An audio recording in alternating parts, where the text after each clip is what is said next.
വയനാട് ജില്ലയിലെ ചെറ്റക്കൂരയിലെ കറണ്ടില്ലാത്ത വീട്ടിലെ അഴുക്ക് പിടിച്ച ഒരു വസ്ത്രവും എടുത്തുകൊണ്ട് ഒരു കീറിപ്പറഞ്ഞ പായയിലിരുന്ന പാവപ്പെട്ട സ്ത്രീക്ക് എന്റെ ചാമക്കാലയിലെ പ്രിയപ്പെട്ട ഉമ്മമാരെ, പെങ്ങന്മാരെ, ആ പ്രിയപ്പെട്ട സഹോദരിക്ക് അള്ളാഹുവിന്റെ റസൂൽ ഹബീബായ നബി മുഹമ്മദ് മുസ്തഫ സല്ലല്ലാഹു അലൈഹി വസല്ലം തങ്ങളെ സ്വപ്നത്തിൽ കാണാനുള്ള ഭാഗ്യമുണ്ടായി എങ്കിൽ എന്തേ അള്ളാഹുവിന്റെ റസൂൽ ചാമക്കാലയിലെ വീട്ടിൽ വരില്ലേ?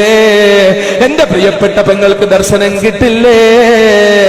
കൊല്ലം ജില്ലയിലെ പാവപ്പെട്ട ഒരു ചെറുപ്പക്കാരന് മദീനയിൽ ജോലി കിട്ടാൻ ദുആ ചെയ്ത് മദീനയിൽ ജോലി കിട്ടി മദീനയിൽ പോയിട്ട് അള്ളാന്റെ റസൂലിന്റെ റൗള ശരീഫിൽ പോയിരുന്ന് പൊട്ടിക്കരഞ്ഞ് ദുആ ചെയ്ത് എന്നോട് ഉംറയ്ക്ക് പോകുമ്പോൾ എന്നോടൊപ്പം ഹോട്ടലിന്റെ മുറിയിലേക്ക് കയറി വന്നിട്ട് പറയുകയാ, എനിക്ക് എല്ലാരും ഒന്ന് മാറിയിട്ട് ഉസ്താദിനോട് രഹസ്യം പറയാനുണ്ട്. എല്ലാരും മാറിയപ്പോൾ എന്റെ അടുക്ക വന്ന് പറയുകയാ, അള്ളാന്റെ റസൂലിനെ ഒന്ന് കാണണമെന്ന വല്ലാത്ത കൊതിയായിരുന്നു. പിറന്നു വീണ നാള് മുതൽ നിങ്ങളുടെ പ്രസംഗങ്ങൾ കേൾക്കാറുള്ളതാ. നിങ്ങൾ വിദ്യാർത്ഥിയായിരിക്കുന്ന കാലഘട്ടം മുതൽ തൊട്ടടുത്ത സ്ഥലത്തുള്ള ഞാന് കൊച്ചുകുട്ടിയായത് മുതൽ റസൂലുള്ളാഹിനെ സ്വപ്നം കാണുന്നതിന്റെ ഭാഗ്യം പറയുന്ന പ്രസംഗം കേൾക്കുന്നതാ. മദീനയിൽ വരാൻ വല്ലാത്ത മോഹമായിരുന്നു. മദീനയിൽ ജോലി കിട്ടിയപ്പോൾ എന്റെ റസൂലുള്ളാഹിന്റെ അടുക്കല് മസ്ജിദുൻ നബവിയിൽ 5 നേരം വന്ന് ഞാൻ നിസ്കരിക്കുന്നു ഇമാമും ജമാഅത്തുമായിട്ട്. എല്ലാ വെള്ളിയാഴ്ച രാവും എനിക്ക് ലീവായത് കൊണ്ട് ഞാൻ റസൂലുള്ളാഹിന്റെ റൗള ശരീഫിൽ വന്നിരിക്കാറുണ്ട്. ഒരുപാട് സ്വലാത്ത് ചൊല്ലാറുണ്ട്. ഈ കഴിഞ്ഞ ഒരു ദിവസം സ്വലാത്ത് ചൊല്ലി വെള്ളിയാഴ്ച രാവാണ് ഞാൻ സ്വലാത്ത് ചൊല്ലി എന്റെ ഹബീബിനെ എനിക്കൊന്ന് കാണാൻ നീ തൗഫീഖ് ചെയ്യണേ എന്ന് ദുആ ചെയ്തിട്ട് അള്ളാഹുവിന്റെ റസൂലിന്റെ റൗള ശരീഫിൽ പോയി കണ്ണുനീരോടെ സലാം പറഞ്ഞിട്ട് ബാബു ജിബ്രീലിലൂടെ കടന്നിങ്ങനെ പള്ളിക്കകത്തേക്ക് കയറുകയാ. ബാബു ജിബ്രീലിന്റെ അടുക്കലെത്തുമ്പോൾ എനിക്ക് മയങ്ങണമെന്ന് തോന്നുന്നു.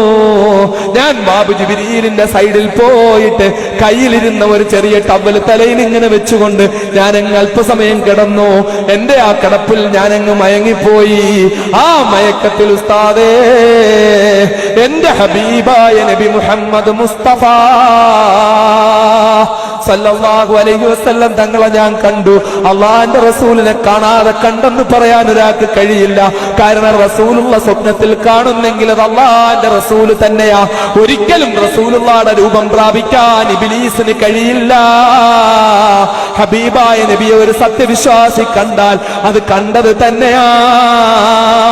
എന്റെ പ്രിയപ്പെട്ട സഹോദരങ്ങളെ, ആ പ്രിയപ്പെട്ട ചെറുപ്പക്കാരന് റസൂലുള്ളാഹിനെ കാണാൻ പറ്റിയെങ്കിൽ ആ പ്രിയപ്പെട്ട ചെറുപ്പക്കാരൻ റസൂലുള്ളാഹിനെ കണ്ട കഥ, വയനാട്ട് ജില്ലയിലെ പാവപ്പെട്ട സഹോദരി കണ്ട കഥ, പെരുമ്പാവൂര് അൽ ഫുർഖാൻ എന്ന വിശുദ്ധ ഖുർആൻ പഠിപ്പിക്കുന്ന സ്ഥാപനത്തില് ഞാൻ പ്രസംഗിച്ചതിന് ശേഷം ഞാൻ അതിന്റെ കൂട്ടത്തിൽ പറഞ്ഞു, മക്കളെ സ്വലാത്ത് അങ്ങ് ചൊല്ലിക്കോ, സ്വലാത്ത് രക്ഷയാണ് മക്കളെ, രക്ഷയാണ്.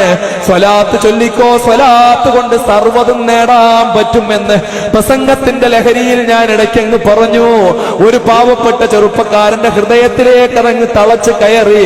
കുറെ ദിവസം കഴിയുമ്പോൾ അവൻ എന്റെ അടുക്കൽ വരികയാണ്. ഞാൻ നമസ്കരിക്കാറുണ്ടായിരുന്നു ഉസ്താദേ, പക്ഷേ ഒരിക്കലും ഞാൻ ജമാഅത്തായി നിസ്കരിക്കാറുണ്ടായിരുന്നില്ല. പള്ളിക്ക് മുമ്പിൽ നിൽക്കുമ്പോൾ പോലും ജമാഅത്ത് നടന്നാലും കേറാൻ എനിക്ക് താല്പര്യമുണ്ടായിരുന്നില്ല. ഉസ്താദ് പ്രസംഗത്തിലൂടെ സ്വലാത്ത് അങ്ങ് ചൊല്ലിക്കോ, ദുനിയാവിനും ആഖിറത്തിനും അത് മതി എന്ന് പറഞ്ഞപ്പോൾ എന്റെ കൽബിൽ ഒരു കൊള്ളിയാൻ മിന്നുന്നത് പോലെ എനിക്ക് തോന്നി. ആ വേദിയിൽ വെച്ച് തന്നെ ഞാൻ സ്വലാത്ത് ചൊല്ലാൻ തുടങ്ങി. സ്വലാത്ത് ചൊല്ലി ഞാൻ എന്റെ വീട്ടിലെത്തി. എന്റെ ഭാര്യയും എന്റെ മക്കളും എന്റെ ഉമ്മയും അത്ഭുതപ്പെടും പോലെ ഞാൻ സ്വലാത്തിലേക്ക് അങ്ങിറങ്ങി. സ്വലാത്ത് ഞാൻ ചൊല്ലി അവസാനം എനിക്ക് എന്റെ മനസ്സിൽ എനിക്ക് ഒരു വഖത്ത് നിസ്കാരം പോലും ജമാഅത്ത് മുടക്കരുതെന്ന് എനിക്ക് തോന്നി. അങ്ങനെ ഞാൻ പിന്നെ പള്ളിയിലേക്ക് പോകാൻ തുടങ്ങി. സുബഹിക്ക് മുമ്പ് തന്നെ തഹജ്ജുദിന് എഴുന്നേറ്റ് ഞാൻ പള്ളിയിലേക്ക് പോകാൻ തുടങ്ങി. തഹജ്ജുദ് നിസ്കരിച്ചിട്ട് ഞാൻ ആയിരക്കണക്കിന് സ്വലാത്ത് ചൊല്ലാൻ തുടങ്ങി. ആ സ്വലാത്ത് ചൊല്ലി ഞാൻ സ്വലാത്ത് വർദ്ധിപ്പിച്ച് എന്റെ വീട്ടിൽ അവസാനം ഞാൻ എന്റെ കൂട്ടുകാരെയും ബന്ധുക്കളെയും വിളിച്ചിരുത്തി സ്വലാത്ത് ചൊല്ലിപ്പിക്കാൻ തുടങ്ങി. അങ്ങനെ ഞാൻ സ്വലാത്ത് ചൊല്ലിക്കൊണ്ടിരിക്കുമ്പോൾ അതികഠിനമായ രോഗം ബാധിച്ച ഒരു സഹോദരി എന്റെ വീട്ടിനടുത്തുണ്ടായിരുന്നു. എന്റെ ബന്ധുവാണ്. ഒരു ദിവസം ഞാൻ അവരെ കാണാൻ പോയി. അവരോട് ഞാൻ ഇങ്ങനെ കാര്യങ്ങളൊക്കെ പറഞ്ഞപ്പോൾ അവര് പറഞ്ഞു, വേദന കൊണ്ട് താങ്ങാൻ പറ്റുന്നില്ല. ഞാൻ പറഞ്ഞു, നിങ്ങളങ്ങ് സ്വലാത്ത് ചൊല്ലിക്കോ. അവര് സ്വലാത്ത് ചൊല്ലാൻ തുടങ്ങി. ഞാൻ എന്റെ പ്രിയപ്പെട്ട സഹോദരങ്ങളെ അമേരിക്കയിൽ നടന്ന കാര്യമല്ല പറയുന്നത്, റഷ്യയിൽ നടന്ന കാര്യമല്ല പറയുന്നത്, ഉഗാണ്ടയിലും സോമാലിയയിലും നടന്ന കാര്യമല്ല പറയുന്നത്, ചൈനയിലും പാകിസ്ഥാനിലും അഫ്ഗാനിസ്ഥാനിലും നടന്ന കാര്യമല്ല പറയുന്നത്. തൊട്ടടുത്ത് എറണാകുളം ജില്ലയിലെ മൂവാറ്റുപുഴക്കാരനായ ചെറുപ്പക്കാരൻ, ആ പ്രിയപ്പെട്ട അനുജൻ എന്നോട് പറഞ്ഞ അവന്റെ നമ്പരും ഫോൺ നമ്പരും പേരും എന്റെ ഫോണിൽ ഞാൻ ഫീഡ് ചെയ്ത് വെച്ചിട്ടുള്ള ആ സഹോദരൻ എന്നോട് പറഞ്ഞ അനുഭവമാണ്. ആവശ്യക്കാര് ചോദിച്ചാൽ ഞാൻ നമ്പർ തരാം, ആ നമ്പറിൽ വിളിച്ചു ചോദിച്ചു കൊള്ളുക, എനിക്ക് പറഞ്ഞു തരാൻ പറ്റും ആ സഹോദരന്റെ നമ്പർ. ആ പ്രിയപ്പെട്ട അനുജൻ പറയുന്നു, അതികഠിനമായ രോഗത്തിന് അടിമപ്പെട്ട ആ സഹോദരിക്ക് ആ കഠിനമായ രോഗത്തിന്റെ വേദന സ്വലാത്ത് കൊണ്ടവർക്ക് മാറി തുടങ്ങി. ഞാൻ മറ്റൊരു സഹോദരൻ നല്ല മനുഷ്യനാണ്, എനിക്കറിയാം, അയാളിൽ ഒരുപാട് നന്മകളുണ്ട്, പാവങ്ങളെ സഹായിക്കാറുണ്ട്, പക്ഷെ പള്ളിയിൽ ജമാഅത്തിന് വരാറില്ല. ആ ജമാഅത്തിന് വരാത്ത അയാളെ ഞാൻ പോയിട്ട് വിളിച്ചുക്കാ, നിങ്ങൾ എന്തേ ജമാഅത്തിന് വരാത്തതെന്ന് ചോദിച്ചു. ഞാൻ എന്നെക്കൊണ്ട് ഉസ്താദിന്റെ പ്രസംഗം കേട്ടതും സ്വലാത്ത് ചൊല്ലിയതുമായ കാര്യങ്ങളും എനിക്കുണ്ടായ മാറ്റങ്ങളും പലർക്കും ഉണ്ടായ അനുഭവങ്ങളും ഞാൻ പറഞ്ഞു. ഞാൻ എത്രയോ ദിവസങ്ങളായി ഒരു വഖത്ത് ജമാഅത്ത് നഷ്ടപ്പെട്ടിട്ടില്ല, എനിക്ക് ദിവസങ്ങളായി ഒരു തഹജ്ജുദ് പോലും നഷ്ടപ്പെട്ടിട്ടില്ല എന്ന് പറഞ്ഞപ്പോൾ അയാൾ എന്നെ കെട്ടിപ്പിടിച്ചുകൊണ്ട് പൊട്ടിക്കരഞ്ഞിട്ട് പറഞ്ഞു, മോനെ, എന്റെ ഭാര്യയ്ക്ക് പോലും അറിയാത്ത ഒരു ദുസ്വഭാവം എനിക്കുണ്ടടാ, ആ ദുസ്വഭാവം എന്നിൽ നിൽക്കുന്നോണ്ടാടാ പള്ളിയിൽ വരാൻ പറ്റാത്തത്. അയാൾ പറഞ്ഞു, എനിക്ക് ദിവസവും ഒരല്പമെങ്കിലും മദ്യപിക്കണം, ഞാൻ മദ്യപിച്ചില്ലെങ്കിൽ എനിക്ക് ഉറക്കം വരില്ല, ഞാൻ വളരെ നേരത്തെ ശീലിച്ചു പോയ ഒരു ദുശ്ശീലമാണ്, അതുകൊണ്ട് ആ മദ്യപാനം ഞാൻ ഇപ്പോഴും നിലനിർത്തിക്കൊണ്ടിരിക്കയാ. ഇതുള്ളപ്പോഴും ഞാൻ എങ്ങനെ പള്ളിയിൽ വരും, ഞാൻ എങ്ങനെ നിസ്കരിക്കും, ഞാൻ ഒരു ദിവസം ഒരു പ്രാവശ്യം മദ്യപിക്കുന്ന ആളാണ്. ഞാൻ അദ്ദേഹത്തോട് പറഞ്ഞ് എനിക്കൊന്നേ പറയാനുള്ളൂ അനുഭവത്തിന്റെ വെളിച്ചത്തിൽ, ഇക്കാ നിങ്ങൾ സ്വലാത്ത് അങ്ങ് വർദ്ധിപ്പിച്ചോ, സ്വലാത്ത് വർദ്ധിപ്പിച്ചോ. ആ സഹോദരൻ പിന്നെ എന്നെ വിളിച്ചിട്ടൊരിക്കൽ പറയുന്നു, അയാൾ ഞാൻ പറഞ്ഞതുപോലെ സ്വലാത്ത് ചൊല്ലാൻ തുടങ്ങി. ഞാനൊരു തസ്ബീഹ് കൊടുത്തിട്ട് സ്വലാത്ത് ചൊല്ലിക്കൊള്ളാൻ പറഞ്ഞു, സ്വലാത്ത് ചൊല്ലാൻ തുടങ്ങി. അള്ളാഹുവിന്റെ ഹബീബിന്റെ പേരിൽ സ്വലാത്ത് ചൊല്ലി ചൊല്ലി പിന്നെ ഒരു ദിവസം എന്നെ വിളിച്ചിട്ട് പറഞ്ഞു, മോനെ, മദ്യപാനം നിർത്താൻ പറ്റിയടാ, ഞാൻ ഇന്നു മുതൽ പള്ളിയിൽ ജമാഅത്തിന് വരികയാണടാ.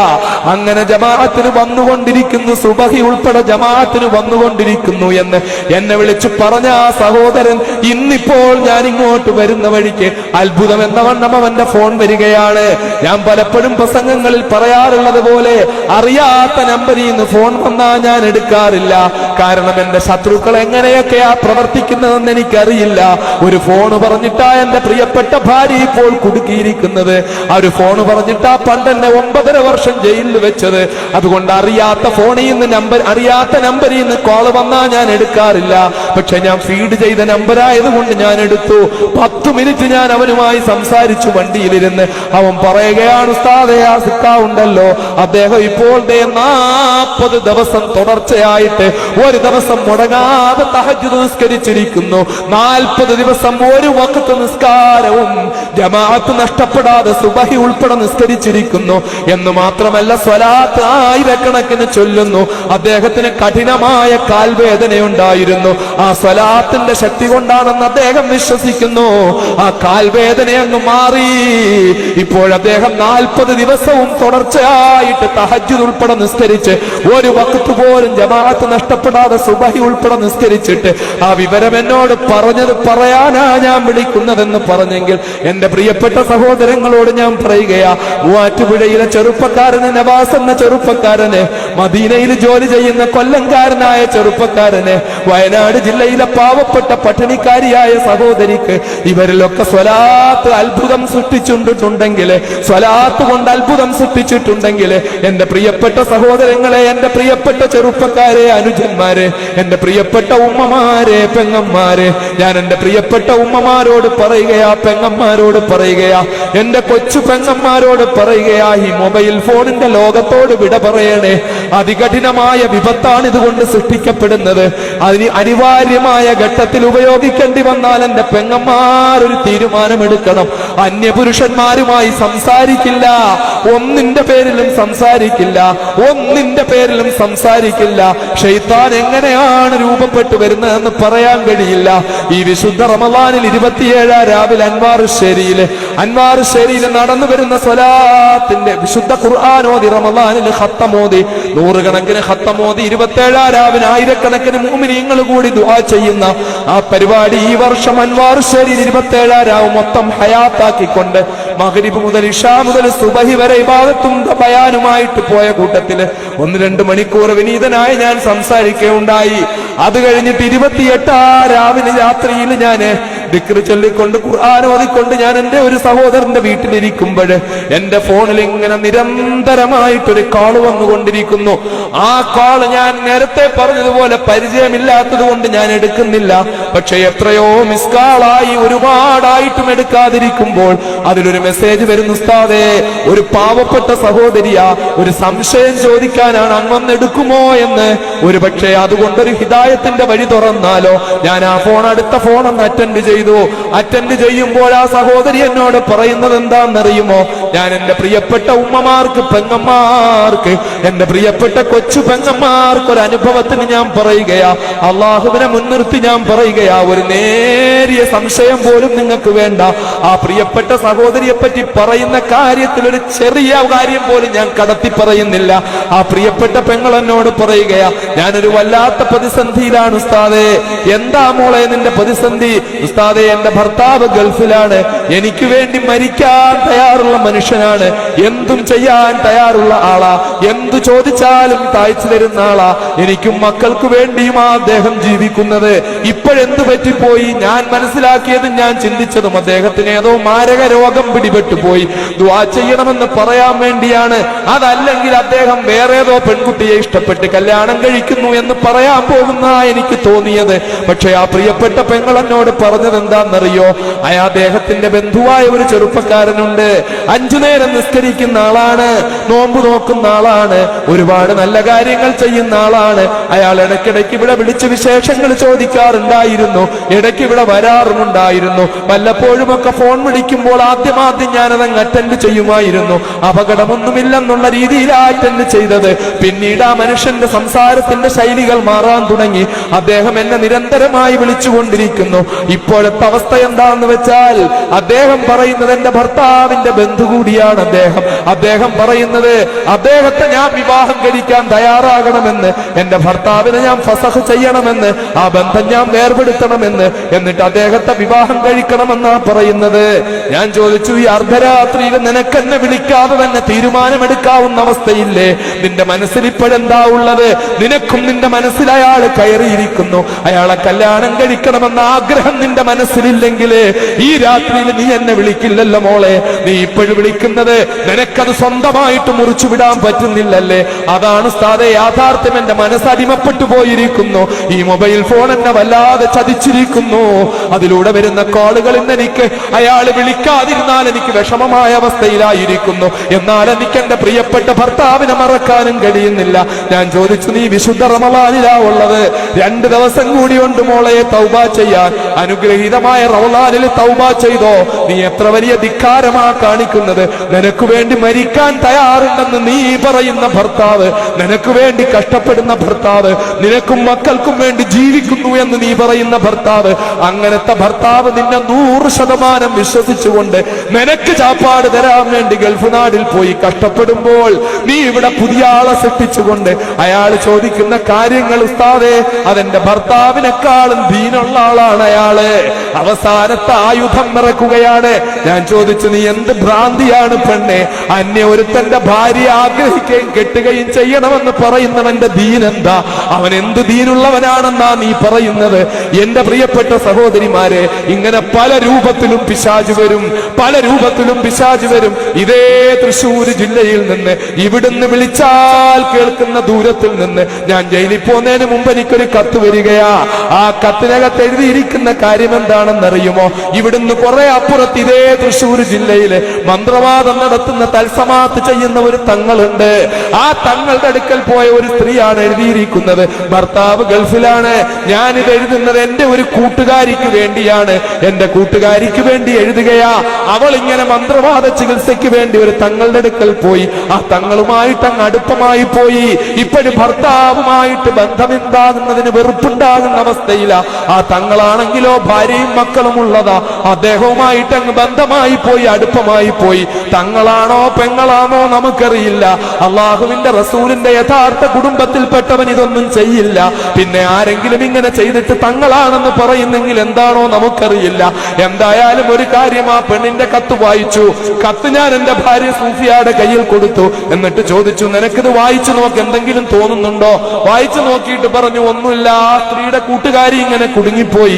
അത്രയും ചിന്തിക്കാനുള്ള റേഞ്ചേ എന്റെ ഭാര്യയ്ക്കുള്ളൂ. അല്ലാതെ ബസ് കത്തിക്കാനും തീവ്രവാദ പ്രവർത്തനം നടത്താനും ഗൂഢാലോചന നടത്താനുമുള്ള റേഞ്ച് ഒന്നുമുള്ള ആളല്ല. ഞാൻ പറഞ്ഞു, മണ്ടിപ്പെണ്ണേ, ആ കൂട്ടുകാരിയല്ല പ്രതി, ആ കത്ത് എഴുതിയിരിക്കുന്നവൾ തന്നെയാണ് പ്രതി. ആ കത്ത് വായിച്ചാൽ അത് മനസ്സിലാകും. ഇത്ര വ്യക്തമായി അവൾ എഴുതണമെങ്കിൽ അവളാണ് പ്രതി എന്നതാണ്. ഞാൻ അന്ന് മറുപടി എഴുതി. ആ കത്തിനന്ന് മൊബൈലും ഫോണും മൊബൈലൊന്നും ഉള്ള കാലമല്ലല്ലോ. ഞാൻ മറുപടി എഴുതി, നിങ്ങൾ തന്നെയാണ് പ്രതി, കള്ളൻ കപ്പലിൽ തന്നെയുണ്ട്, അതുകൊണ്ട് തൗബ ചെയ്ത് മടങ്ങിക്കൊള്ളുക, തൗബ ചെയ്ത് മടങ്ങിക്കൊള്ളുക എന്ന് 3 വട്ടം എഴുതിക്കൊണ്ടൊരു കത്തയക്കുകയുണ്ടായി. ഞാൻ ഇതൊക്കെ പറയുന്നത് എന്റെ പ്രിയപ്പെട്ട ഉമ്മമാര്, പെങ്ങന്മാര് അപകടകരമായ അവസ്ഥയിലാ ഉള്ളത്. എവിടെ ജിന്ന് സേവയുണ്ടോ അങ്ങോട്ട് പോവുകയാ, എവിടെ കൂടോത്രമുണ്ടോ അങ്ങോട്ട് പോവുകയാ, എവിടെ കുട്ടിച്ചാത്തനുണ്ടോ അങ്ങോട്ട് പോവുകയാ, അവിടെ ഗൾഫ് നാടിൽ നിന്ന് കഷ്ടപ്പെട്ടയക്കുന്ന പൈസയുമായിട്ട് പോവുകയാണ്. അവിടെ പട്ട് വാങ്ങുക, ഇവിടെ ചന്ദനത്തിരി കൊടുക്കുക, ഇവിടെ ആനയെ വാങ്ങിക്കൊടുക്കുക, ഇവിടെ ആനയ്ക്ക് കഴുത്തിലിട്ട് കൊടുക്കുക, ഇവിടെ ആന ഓടുന്നെടുത്ത് പോവുക. ഇങ്ങനൊക്കെ നശിക്കുകയാണ് സഹോദരിമാരെ, നശിക്കുകയാണ്. അപകടകരമാണ് ഈ പോക്ക്, അപകടകരമാണ്. ആവർത്തിച്ച് ഞാൻ പറയുകയാ, മണത്തല നേർച്ചയ്ക്ക് പോകുന്നത് കൊണ്ട് എന്റെ പ്രിയപ്പെട്ട പെങ്ങളെ ഒരു പുണ്യവും കിട്ടുകയില്ല. മറിച്ച് വീട്ടിലിരുന്നു കൊണ്ട് മണത്തലയിൽ അടങ്ങിയിരിക്കുന്നത് മഹാനാണെങ്കിൽ അദ്ദേഹത്തിന്റെ പേരിൽ ഒരു ഫാത്തിഹ ഓതി ദുആ ചെയ്യുക. ആ മഹത്വം ഒരിക്കലും മണത്തല നേർച്ചയ്ക്ക് പോയത് കൊണ്ട് എന്റെ പെങ്ങൾക്ക് കിട്ടില്ല. ഭീമാപ്പള്ളി ഉറൂസിന് വേണ്ടി ഇവിടെ നിന്ന് വണ്ടി കയറിപ്പോയത് കൊണ്ട് എന്റെ പ്രിയപ്പെട്ട പെങ്ങളെ ഒരു നേട്ടവും കിട്ടില്ല. വീട്ടിലിരുന്നു കൊണ്ട് ഭീമാ ബീവിയുടെ പേരില്, മാഹീന അബൂബക്കർ വലിയുള്ളായുടെ പേരില് ഒരു ഫാത്തിഹ ഓതി ഒരു യാസീൻ ഓതി ദുആ ചെയ്യുക. അതിന് പുണ്യം കിട്ടുമെന്നതിൽ മൗദനിക്കൊരു സംശയവുമില്ല. പക്ഷെ ഇവിടെ നിന്ന് മാറും തുറന്നിട്ട് വയറും തുറന്നിട്ടിട്ട് കൂട്ടാളികളോടൊപ്പം നേർച്ചയ്ക്കെന്നും സിയാറത്തിനെന്നും പറഞ്ഞുകൊണ്ട് നടക്കുന്ന പെങ്ങന്മാരെ, നാവൂരിൽ പോകുന്നത് കൊണ്ട് പുണ്യമില്ല. മൗദനി പറയുകയാണ്, ആണുങ്ങൾ പോകട്ടെ, മഹാനായ ഷാഹുൽ ഹമീദ് വലിയുള്ളാന്റെ അടുക്കൽ അവിടെ പോയിട്ട് ദുആ ചെയ്യട്ടെ. അതുപോലെ ഏർവാടിയിൽ പോകട്ടെ, മഹാനായ ഇബ്രാഹിം ബാദുഷാന്റെ അടുക്കൽ ആണുങ്ങൾ പോകട്ടെ, അവര് പോയിട്ട് ദുആ ചെയ്യട്ടെ. പെണ്ണുങ്ങൾ എന്തിനാ അവിടെ പോകാൻ നേർച്ച നേരുന്നത്? എന്നിട്ട് എന്തിനാ വയറും തുറന്നിട്ട് അന്യ ആണുങ്ങളോടൊപ്പം ടൂറിസ്റ്റ് ബസ്സിൽ കയറി 4-5 ദിവസം നിസ്കാരം മുടക്കിക്കൊണ്ട് എന്തിനാ ഏർവാടിയിൽ പോകുന്നത്? എന്തിനാ നാഗൂര് പോകുന്നത്? അബ്ദുൽ പറയുകയാ, ഒരു പുണ്യവും എന്റെ പ്രിയപ്പെട്ട പെങ്ങന്മാരെ നിസ്കാരങ്ങളാക്കിക്കൊണ്ടുള്ള യാത്രയ്ക്ക് കിട്ടാനില്ല കേട്ടോ. വീട്ടിലിരുന്നു കൊണ്ട് അവരുടെ പേരിൽ ഫാത്തിഹ ഓതുക, അവരുടെ പേരിൽ ദുആ ചെയ്യുക, അവരുടെ മഹത്വം കൊണ്ട് വസീലയാക്കിക്കോ. 1000 വട്ടം അവരെ തവസ്സുൽ ചെയ്തോ, അവരെ തവസ്സുൽ ചെയ്തുകൊണ്ട് ദുആ ചെയ്തോ, അവരെ തവസ്സുൽ ചെയ്തോ, അവരെ ഇസ്തിഗാഫ ചെയ്തോ. ഇതൊക്കെ അനുവദിക്കപ്പെടുന്ന കാര്യമാ. പക്ഷെ ഇത് മാതൃകയില്ലാത്ത കാര്യങ്ങളിൽ എന്റെ പ്രിയപ്പെട്ട പെങ്ങന്മാര് എത്ര ആളുകളാ റോഡിലൂടെ മൗദനി പോകുമ്പോൾ വെളിയങ്കോട് ആ നേർച്ച, മറ്റേടത്ത് ഈ നേർച്ച, മണത്തലയിൽ ഈ നേർച്ച, നോക്കുമ്പോഴോ പെൺപിള്ളാരെല്ലാം ഇങ്ങനെ ശരീരം തുറന്നിട്ടുകൊണ്ട് നടക്കുകയാ. ബൈക്കിൽ വരുന്ന ആൺകുട്ടികൾ കമന്റ് അടിച്ചുകൊണ്ട് നടക്കുകയാ. എന്നിട്ട് പെൺപിള്ളാരുടെ രംഗമെല്ലാം മൊബൈലിൽ പകർത്തിയെടുക്കുകയാ. എന്റെ പ്രിയപ്പെട്ട സമുദായമേ, ഇനിയും ഇതിലും നശിക്കാനുണ്ടോ സമുദായമേ? അതുകൊണ്ട് ഗൗരവമായി ചിന്തിക്കുക. എന്റെ പ്രിയപ്പെട്ട സഹോദരങ്ങളോട് ഞാൻ പറയുകയാ, എന്റെ പ്രിയപ്പെട്ട പെങ്ങന്മാരോട് പറയുകയാ, ജീവിതം പരലോകത്താണ് പെങ്ങന്മാരെ, ജീവിതം ആഖിറത്തിലാണ് പെങ്ങന്മാരെ. ആഖിറത്തിലെ ഒരു നിമിഷമുണ്ടല്ലോ, ഒരു നിമിഷം, അവിടെ രക്ഷപ്പെടാൻ കഴിഞ്ഞാൽ ഇവിടെ എന്ത് കഷ്ടപ്പെട്ടാലും അതൊന്നും വലിയ കഷ്ടപ്പാടല്ല, അതൊന്നും വലിയ പ്രയാസമല്ല. പരീക്ഷണങ്ങളൊന്നും പരീക്ഷണങ്ങളല്ല. പട്ടിണി ഉണ്ടാകാം, ദാരിദ്ര്യമുണ്ടാകാം, വിഷമമുണ്ടാകാം. ഇതൊന്നും അള്ളാഹ് നമ്മളോട് വെറുപ്പുള്ളത് കൊണ്ടല്ല മക്കളെ. അള്ളാഹു നമ്മളെ സ്ഫുടീകരിക്കുകയാണ്, അള്ളാഹു നമ്മളെ സ്ഫുടം ചെയ്യുകയാണ്, അള്ളാഹു നമ്മളെ വിമലീകരിക്കുകയാണ്, അള്ളാഹു നമ്മളെ ശുദ്ധീകരിക്കുകയാണ്. പരീക്ഷണങ്ങൾ ഉണ്ടാകാതിരിക്കണമെങ്കിൽ ആദ്യമായിട്ടുണ്ടാകാതിരിക്കേണ്ടത് ആർക്കാണ്? മഹാനായ മുത്തലി മുഹമ്മദ് മുസ്തഫ അള്ളാന്റെ റസൂലിനാണ് പരീക്ഷണം ഉണ്ടാകാതിരിക്കേണ്ടത്. ഹബീബായ നബിയാരാ? ഹബീബായ നബിയാരാ? അല്ലാഹു തആല സർവ്വതിനെയും സൃഷ്ടിക്കുന്നതിന് കാരണക്കാരനല്ലേ? അള്ളാഹുവിന്റെ ഹബീബ് ആരാ മക്കളെ? അള്ളാഹ് എന്താ പറഞ്ഞത്? കുന്തു കൻസം മഖ്ഫിയ, ഞാനൊരു മറയ്ക്കപ്പെട്ട നിധിയായിരുന്നു. ഫഅഹ്ബബ്തു അൻ ഉറഫ, ഞാൻ അറിയപ്പെടണമെന്ന് ആഗ്രഹിച്ചു. അള്ളാഹ് പറയുകയാണ്, ഞാൻ അറിയപ്പെടണമെന്ന് ഇഷ്ടപ്പെട്ടു. എനിക്ക് ആദ്യമായിട്ട് ഞാനൊരു മഖ്ഫിയായ നിധിയായിരുന്നു, ഞാനൊരു മറയ്ക്കപ്പെട്ട നിധിയായിരുന്നു. ആദ്യമായിട്ടെന്ന വാക്ക് ശരിയല്ല, അത് ഞാൻ പിൻവലിക്കുന്നു. ഞാനൊരു മറയ്ക്കപ്പെട്ട നിധിയായിരുന്നു. ഫഅഹ്ബബ്തു അൻ ഉറഫ, ഞാൻ അറിയപ്പെടണമെന്ന് ആഗ്രഹിച്ചു. അപ്പൊ ഞാൻ എന്താ ചെയ്തത്? ഞാൻ ആകാശത്തെ സൃഷ്ടിച്ചെന്നല്ല പറഞ്ഞില്ല, ഞാൻ ഭൂമിയെ സൃഷ്ടിച്ചെന്നല്ല പറഞ്ഞില്ല, ഞാൻ കടലിനെ സൃഷ്ടിച്ചെന്നല്ല പറഞ്ഞില്ല. ഞാൻ ആകാശം മുട്ട ഉയർന്നു നിന്ന് അമ്പിളിയമ്മാമനോട് തൊട്ടുരുമ്മി നിന്നുകൊണ്ട് മുത്തം കൊടുത്തുകൊണ്ടടക്കം പറയുന്ന പർവ്വതങ്ങളെ സൃഷ്ടിച്ചെന്നല്ല പറഞ്ഞില്ല. അല്ല പറഞ്ഞതെന്താ? ഞാൻ അറിയപ്പെടണമെന്ന് ആഗ്രഹിച്ചു. അപ്പോഴും ഞാൻ എന്താ ചെയ്തതെന്നറിയോ? ഫഖലഖ്തുൽ ഖൽഖ, ഞാൻ അൽ ഖൽഖിനെ സൃഷ്ടിച്ചു. അൽ ഖൽഖിനെ ഞാൻ സൃഷ്ടിച്ചു. ആ പ്രത്യേകമായ സൃഷ്ടിയെ ഞാൻ സൃഷ്ടിച്ചു. ഏതാണ് ആ പ്രത്യേകമായ സൃഷ്ടി? ആ പ്രത്യേകമായ സൃഷ്ടി ഏതാണ്? അത് അല്ലാഹുവിന്റെ ഹബീബ് പിൽക്കാലത്ത് പറഞ്ഞ മുഹമ്മദിന്റെ റൂഹ് ഏതൊരു റബ്ബിലാണോ ആ റബ്ബിനെ തന്നെയാണ് സത്യം. അല്ലാഹു റബ്ബുൽ ഇസ്സത്ത് ആദ്യമായി സൃഷ്ടിച്ചത് നിങ്ങളുടെ പ്രവാചകന്റെ ആത്മാവാണെന്ന്, നിങ്ങളുടെ പ്രവാചകന്റെ പ്രകാശമാണെന്ന് മഹാനായ അഷ്റഫുൽ ഖൽഖ് മുഹമ്മദ് മുസ്തഫ